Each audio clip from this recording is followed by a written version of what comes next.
रुक्मिणी जी ने श्री कृष्ण से एक सवाल पूछा। उन्होंने कहा, ये प्रभु, सब लोग राधा कृष्ण कहते हैं, रुक्मिणी कृष्ण क्यों नहीं? भगवान श्री कृष्ण ने मुस्कुराते हुए कहा, रुक्मिणी, प्रेम में नाम और संबंध का कोई महत्व नहीं होता। राधा और मेरा प्रेम आत्मिक है। ये दो आत्माओं का मिलन है, जहाँ नाम का कोई बंधन नहीं होता। राधा का प्रेम मेरे प्रति पूर्णतः निस्वार्थ और अनन्य है। इसलिए लोग हमें राधा कृष्ण के नाम से पुकारते हैं। श्री कृष्ण ने रुक्मिणी के प्रेम की परीक्षा लेने का निर्णय लिया। उन्होंने बीमार होने का नाटक किया और सभी को चिंता में डाल दिया। वैद्य को बुलाया गया और उसने कहा, श्री कृष्ण को तभी आराम मिलेगा जब कोई पवित्र आत्मा अपने चरणों का जल उन्हें पिलाई।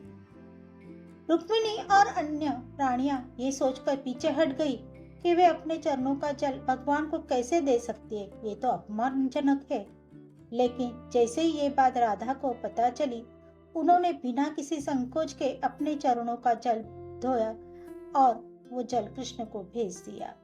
सब हैरान रह गए। किसी ने राधा से पूछा, क्या तू नहीं जानती कि अपने चरणों का जल भगवान को पिलाना पाप हो सकता है? राधा ने मुस्कुराते हुए उत्तर दिया, यदि मेरे चरणों का जल भगवान श्री कृष्ण को ठीक कर सकता है तो मुझे अपने पापों की कोई चिंता नहीं। उनका कष्ट मेरे प्रेम और भक्ति के आगे कुछ भी नहीं। श्री कृष्ण मुस्कुराए और उन्होंने सबको बताया कि यह उनकी एक परीक्षा थी। राधा का प्रेम और भक्ति सच्चे प्रेम का सर्वोच्च उदाहरण है।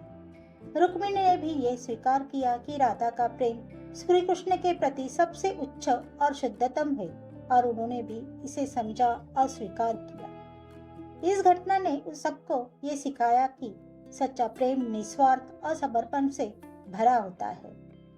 तो दोस्तों, कैसी लगी आपको राधा रुक्मिणी और श्री कृष्ण की ये प्रेम और भक्ति की कहानी?